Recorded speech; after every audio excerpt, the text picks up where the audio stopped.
विमल बहुत परेशान था। उसे समझ में नहीं आ रहा था कि वो इस परिस्थिति से कैसे निपटे।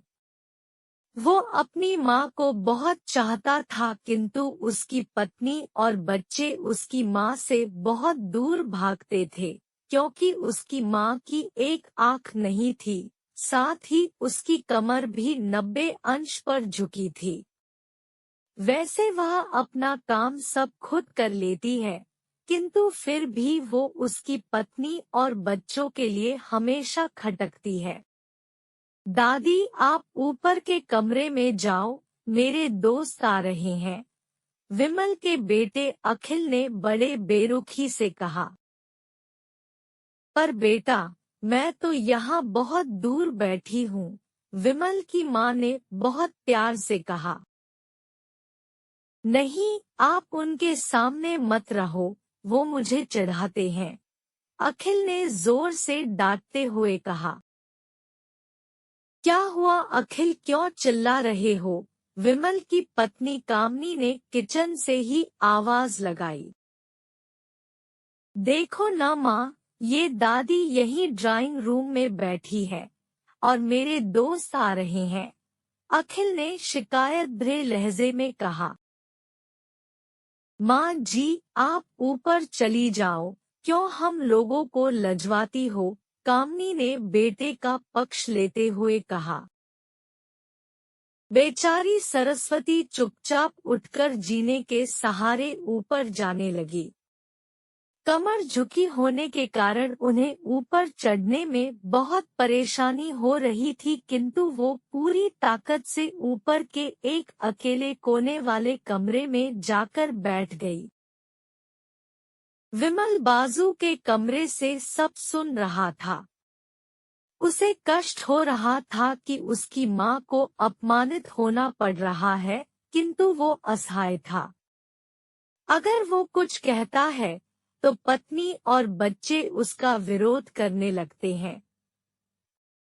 दूसरे उनके तर्क भी सही लगते हैं।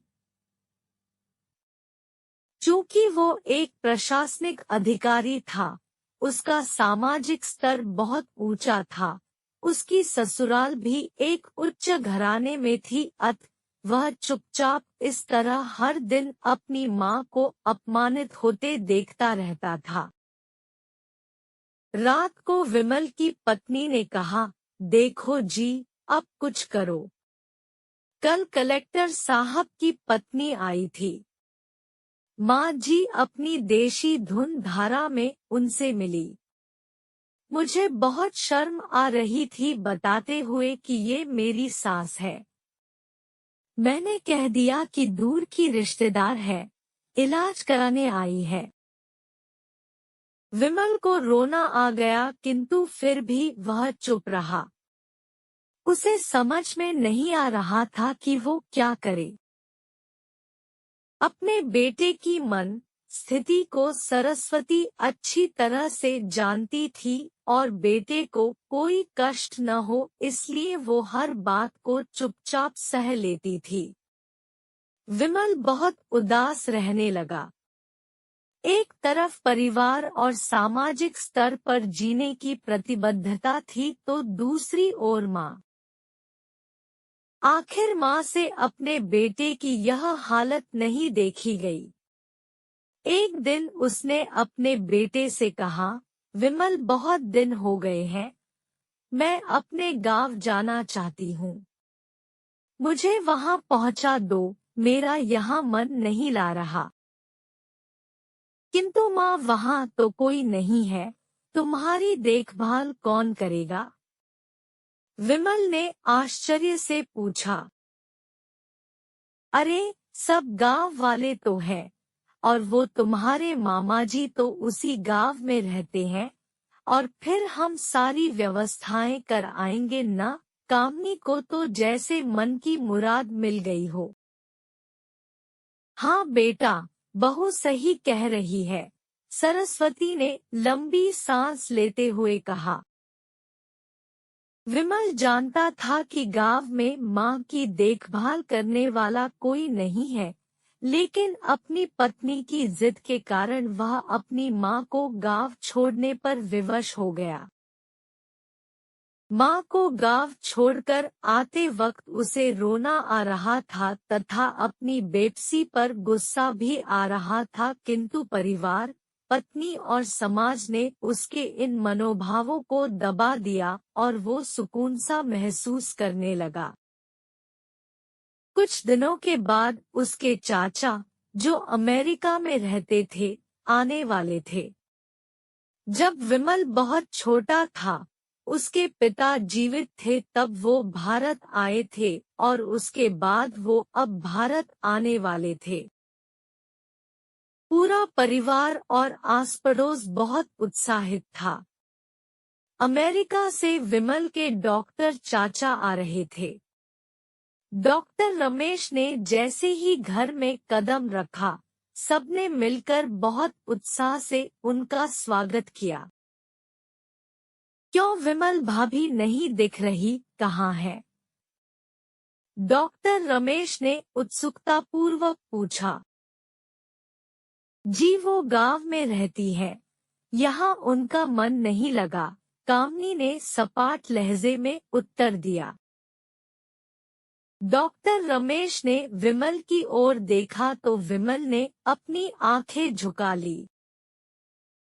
डॉक्टर रमेश सब समझ गए। बोले, कल हम भाभी से मिलने गांव चलेंगे सब लोग। दूसरे दिन सभी लोग गांव के घर में पहुंचे। देखा कि सरस्वती को बहुत तेज बुखार है और वो पलंग पर असहाय पड़ी है। डॉक्टर रमेश दौड़कर सरस्वती के पास गए। उनके पैर छूकर रोने लगे। सरस्वती की ये हालत उनकी कल्पना से परे थी। वाह बेटा विमल, तूने तो नाम उजागर कर दिया। अपनी माँ की ये हालत देखकर तुझे तो शर्म भी नहीं आ रही होगी, डॉक्टर रमेश ने विमल को लगभग डांटते हुए कहा। नहीं देवर जी, विमल का कोई दोष नहीं है, मैं खुद गांव आई थी। सरस्वती ने अपने बेटे का बचाव किया। मुझे सब पता चल गया भाभी, आप चुप रहो। क्यों बहू, तुम्हें अपनी सास की कुरूपता पसंद नहीं है? समाज में तुम्हें नीचा देखना पड़ता है ना? डॉक्टर रमेश ने कामनी की ओर व्यंग्य से देखा। कामनी निरुत्तर होकर विमल को देखने लगी। आज तुम जिस सामाजिक स्तर पर हो, वो इन्हीं के संघर्षों की देन है। और बेटा विमल, तुम्हें शायद मालूम न हो कि बचपन में जब तुम 1 साल के थे तब छत से नीचे गिरने के कारण तुम्हारी एक आंख फूट गई थी और तुम्हारी रीढ़ की हड्डी में भी समस्या थी। तब तुम्हारी इस कुरूप माँ ने अपनी एक आंख और अपना बोन मेरो तुम्हें देकर इतना सुंदर स्वरूप दिया था। कामनी बेटा, इतने सालों तक संघर्ष करके बेटे को प्रशासनिक अधिकारी बनाने वाली इस संघर्षशील औरत की तुम लोगों ने यह दशा कर दी। तुम्हें ईश्वर कभी माफ नहीं करेगा। डॉक्टर रमेश की आंखों से अश्रु जलधारा बह रही थी। अब भाभी, आप मेरे साथ अमेरिका जाएंगी। यहाँ इन स्वार्थी लोगों के बीच नहीं रहेंगी, डॉक्टर रमेश ने सरस्वती से कहा। विमल को तो काटो तो खून नहीं था। डॉक्टर रमेश जो उसके चाचा थे, उन्होंने जो राज बताया उसके बाद तो विमल को यही लग रहा था कि उससे ज्यादा पापी इंसान इस दुनिया में कोई और है ही नहीं। वह दौड़ता गया और माँ सरस्वती के कदमों से लिपट गया। माँ, मेरा अपराध अक्षम्य है। मैं जानबूझकर चुप्पी साधे रहा, आपका अपमान करवाता रहा। अब सिर्फ आप ही उस घर में मेरे साथ रहेंगी और कोई नहीं। विमल ने आग्नेय दृष्टि से अपनी पत्नी और बच्चों को देखा। कामनी को भी बहुत पश्चाताप हो रहा था, किंतु उसकी हिम्मत नहीं हो रही थी कि वो सरस्वती से आंख मिलाए। सरस्वती ने कामनी की मन स्थिति को समझकर उसको पुचकारते हुए अपने पास बुलाया और विमल को डांटते हुए कहा, खबरदार, जो मेरी बहू को मुझसे अलग करने की कोशिश की तो तुझे ही घर से बाहर निकाल दूंगी। कामनी और बच्चों ने सरस्वती के पैर पड़ते हुए अपने व्यवहार पर माफी मांगी और मां के हृदय ने सबको माफ कर दिया।